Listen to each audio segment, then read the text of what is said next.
Welcome to the Wellness for Women show, where we talk about life, weight loss and everything in between. I'm Faye, founder of the AAA Way Life and Weight Loss Programme, and I'm here to help you put together the pieces of life and weight loss for one last time. This is an episode of the Wellness for Women show, filmed live in the free Facebook group.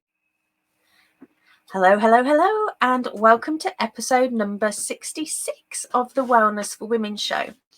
Nourish your body, mind and soul, unlocking lasting wellness through balanced food relationships. Okay, let's dive in without further ado for this week's show. We all know, or should I say, have been told repeatedly that eating a balanced diet, taking care of our health and well-being is important for maintaining physical and mental well-being.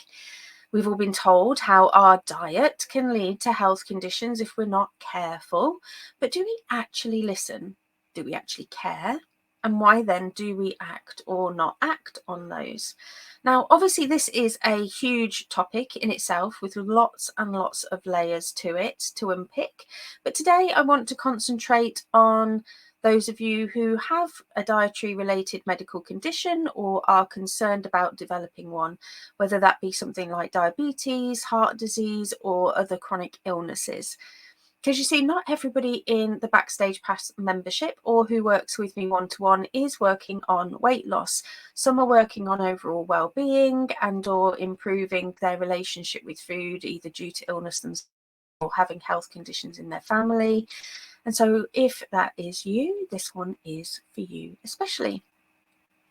So today I'm going to touch on how you can work on your relationship with food in a way that helps to prevent, manage and better understand the illness as well, or fears and concerns about developing one.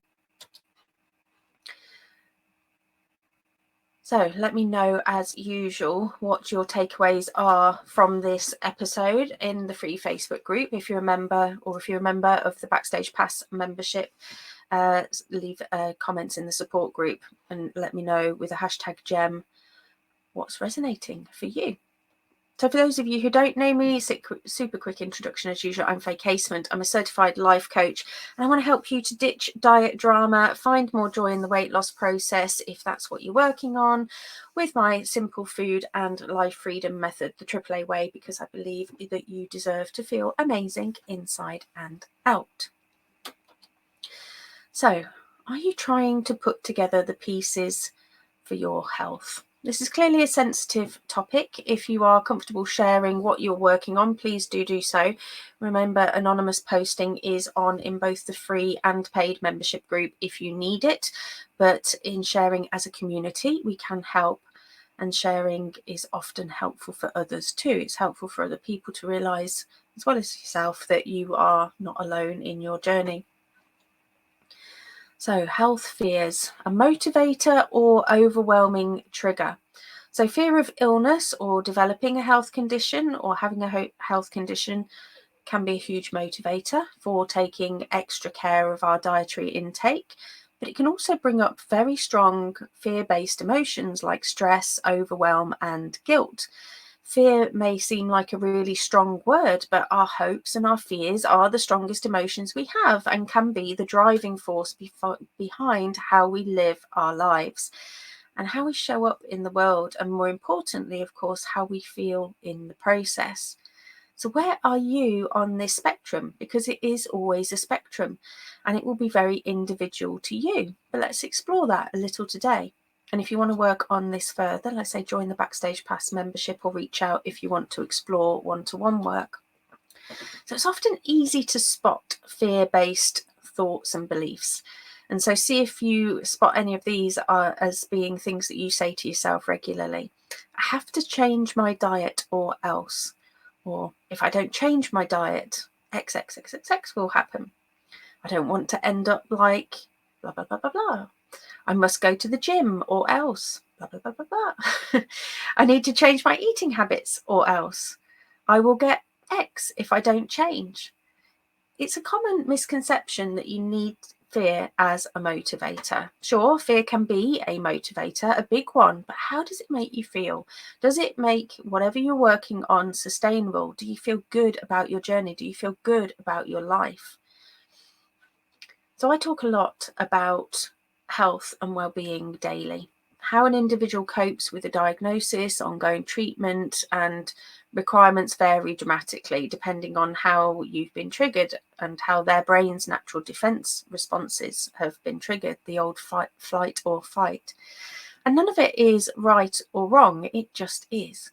But what do we do when food is part of the problem or solution? Making changes can be hard at the best of times, but when it's something that you can't avoid as you need it to survive, like food, and you have to think about it several times a day, that's a lot of thinking to do. And so that's when the overwhelm can easily set in. But again, thankfully, this can all be worked on, and you could certainly use my AAA way method to do it. And when I'm certified, belief coding as well is fantastic for all of this work. So what kind of things can come up? So usually when there's a dietary basis to the health condition, it's usually about working on food group reduction, removal, or changing something in that regard. So as a general rule, I do not advocate removal of food groups or an extreme reduction in intake or anything like that. What I encourage ultimately is working on your relationship with whatever item that is. Now, sometimes that might involve reducing something down, removing something, changing something, if that's what you want to do and you want to try it out of loving curiosity, or you've identified that it's something that suits your body and suits it well. Some people do work better if they don't have sugar and flour, for example. Other people might have a health condition where they need to watch their salt intake or something like that. But it is about working on that relationship with food. So if you think of yourself as someone who has a sweet tooth, or maybe you just have cravings for carbs in general, you may crave stodgy food, maybe it's just a specific item of food within that group. You know, sometimes we can have this relationship with it where we have beliefs about our food and different food types. What's funny, of course, is that we never seem to get obsessed about things like carrots and broccoli. Maybe you do. Maybe you are somebody who has these addictions, but it tends to be quite rare. I jest, of course, but there are reasons for this, physiological ones as well as mental and emotional ones. And again, they can all be worked on. But what about when you're medically told that you have to change, reduce, or eliminate? Maybe you are diabetic or pre-diabetic. Maybe you need to reduce cholesterol or your blood pressure. Maybe it's a food allergy or intolerance. Maybe you've had weight loss surgery, or you've got another medical condition or some intervention that requires this. This is different, of course. This is a health professional telling you, but it can still elicit fear and other strong emotions. So when we're told that we can't do something, we typically don't like it. It's likely you are going to feel very restricted. So what then? Friction occurs, of course, and conflicting thoughts. It can be like when we are working on weight loss or our well-being in general. We know working on eating a balanced diet, moving our bodies, and in some cases reducing weight would help our health and well-being, and we would feel better, but yet we don't want to do it. And following my weight loss, I released a number of health conditions. I got rid of indigestion, breathing issues, knee pain, back pain. But when I was in my larger body and I was told to lose weight, to fix these things by my GP, it felt so hard and I resisted it for a really long time. I hated and resented the fact that I was being told that they were weight related. I hated myself even more for not wanting or caring about myself to do the work effectively. And I hated the thought of the fact that I was going to be so restricted and miserable from the dieting that I was told I had to do. And even when a situation is literally life and death, it can be a struggle to change. So even fear itself is sometimes not motivational, especially if the mindset we get into is one of, well, what's the point? It's too hard. Why bother? And I can't.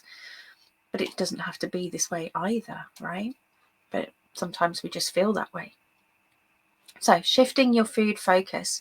So let's picture the scene. the start of a new diet, whether it's for weight loss, well-being or medical. And it likely starts the same. It's a Monday. You rejoin whatever club it was that you were going to follow this time. You've declared it to the universe that this is it. You've bought all the products, paid for the booklets. This time it's going to be different. You've obsessed over the literature. You've set up your new folder to keep all the stuff together. You are ready. Let's do this. Let's do this, people. But then what? Thoughts, loads and loads of thoughts, likely about food. You can think of little else other than food and your diet. And at some point you start to question every move and decision, maybe fantasize about chocolate, ice cream, pizza, donuts, and cravings and urges go through the roof. And you talk about nothing other than your new habits. But then you feel restricted, you feel deprived, you get bored. And these are all perfectly normal when you're approaching habit change with a diet mentality. The previous thoughts of have to, got to, must, go hard or go home come into play as you start to bully your way through it. Eventually you get sick of it, sick of doing the same shizzle, sick of feeling restricted, sick of feeling bored, and you crave relief. And you feel confused and guilty and shameful because you know you're supposed to be doing this all for your health. And you question why you can't do this for yourself when it's so important. You start to question what's wrong with you. And this may create another little wave of motivation and momentum if you're lucky, where you want to prove yourself wrong, so you dig deep, but then the cycle starts again. And that cycle ultimately is the diet cycle, a never-ending loop of overeating, going off plan, diving into restriction, cracking on again, and then overeating, going off plan again as you start to find that you're struggling to sustain your regime. And I know this paints a dark picture, but it's what many of us have been through time and time again. And you're just trying to work on your relationship with food for some serious health reasons won't necessarily change that. So we have to shift your food focus, whether it be obsessing on it, thoughts on it, our relationship with it. We have to find it. We have to find these thoughts and we have to change them and do so in a way that feels good and feels sustainable. So working on your relationship with food means understanding how different foods nourish you personally. It means making changes based on this knowledge, not doing it because you're told to, you're doing it because you want to. And it's about breaking any restrictive habits with regards to eating, whether you're trying to avoid certain types of food out of fear or just simply following the rules without really thinking about why you're doing so, or working on your mindset around how that may or may not be actually impacting your health. So how are you going to do that? You're going to listen to your body. Your body is listening to everything that you do. But are you listening to your body? So belief coding has opened up my understanding of the mind and body connection. Couple that with my life coaching teachings, it has allowed me to reflect back on my weight loss experiences with very different eyes. And I now understand more about what I actually did to lose that weight and why that worked and what I want to work on going forward. Dieting ultimately introduced me to restricting food and rules that were impossible to sustain. Whereas the weight loss program that I followed, it introduced me to an intuitive eating journey. It introduced me to life coaching and the mind, but yet also on reflection turned out to be just another set of rules and a you can do hard type of method, even though there was self-love talk in there as well. But I'm now transcending that, and I'm trying to bring all of the best bits from all the things that I've experienced and tried with my own unique blend that you can then make yours and your unique blend as you see fit. And it may be cliched to say and has been used to death, but mind, body and soul, that whole holistically collective lot is where I sit. Life as a whole, weight loss, well-being, for health, it all goes together like the jigsaw. So do you currently listen to your body? Do you pay attention to your body and what it's telling you, or do you ignore it? The answer might be somewhere in the middle, and probably is for most people. You know, paying attention to your body doesn't only mean just nourishing it with food, but nourishing yourself as a whole. And this means understanding what your individual body and health needs are, and then looking to step into action to create those positive changes with food, because we're talking about dietary relationship with food today. But it can be on anything else, you know, but something that's going to help you physically. And then mindful eating can also be about seeing how your body then reacts to those certain foods. You can start to tune into your body's hunger and satiety cues, allowing you to eat for your body's needs rather than due to some kind of external rules or restrictions. But you can also use mindful eating to literally find out how that impacts not just weight or but also how you actually physically feel. You know, some people, for example, if they do have a lot of sugar and flour, they find that quite inflammatory, so then they get joint aches, whereas if they cut that down or reduce it, then they tend to be a little bit fine, or better, should I say. And maybe you are somebody who has an intolerance, but you might not be completely intolerant to it, so you have to figure out, you know, how much you can actually have and still feel okay with. And then do you listen to your mind? Whatever it is that you are working on and why, regarding your relationship with food, your health, or both, the focus should never be solely just on what you eat and how you move, but also how you approach your food and your emotions surrounding it. And as well as your emotions around how you feel, it's also about how you feel about health, your health needs and wants too, not just the food. So I've got a fair bit of experience dealing with thoughts and emotions around health with perimenopause. Even this week, like I say, I had one of my low mood spells. I'm still having it. I even had to postpone, like say, the live filming of this episode. I had to take a step back and I had to listen to my mind, body, and soul. And it was saying, stop, take time out. And so sometimes I'll be honest, I don't always listen to it. I try to bully myself on and on and on. I'm a doer by nature. And doing is achieving for me, and that's a big psychological reason for the sort of the drive that I've got. But in doing so, I sometimes don't honor my body as much as I perhaps need to, and so I'm still trying to find the balance.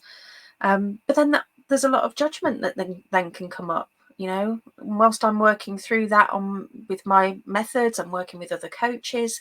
You know, there's then also some overeats that come in to boot from that. And so it's this ebb and flow. But the main thing is that my destination is always clear. I'm always clear on where I'm trying to get to. And I'm doing my best to weather and sail that storm to get there.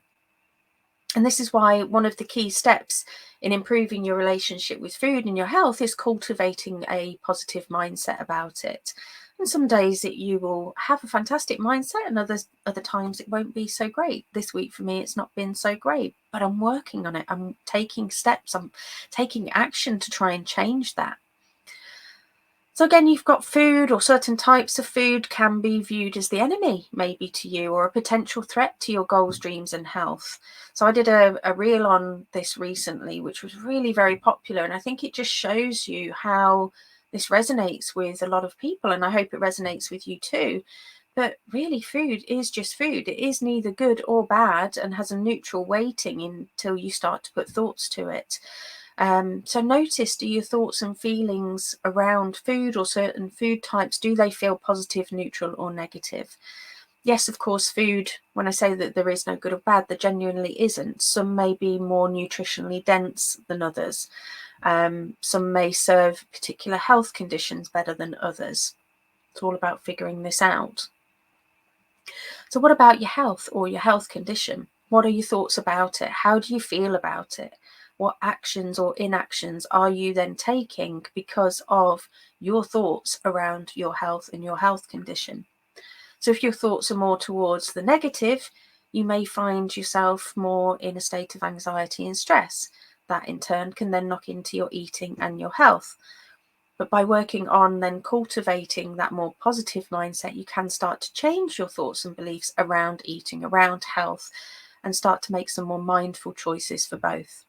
And again, if you're in the membership, you have a range of tools and support available to help you to do this. But like I say, check out the weekly resource that's going to be landing over the weekend on health and food in your portal under the video as usual. So lastly, listen to your soul. And I feel when I was writing this, I was feeling some Tapao, you know, a little bit of heart and soul when I was writing this part. Do you remember that song? Showing my youth, obviously, here. But the chorus is about looking for a little bit of love to grow. So give me love, give me heart and soul.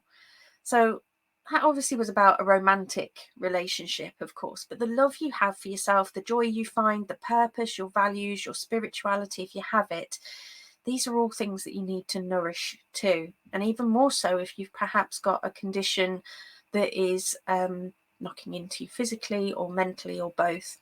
And so, say if you have a health condition, naturally you might feel overwhelmed at times, naturally you might feel scared. You need to take it day by day, focusing in where possible on the here and now to make those small changes that are within your capabilities daily that could potentially positively affect your condition in the future.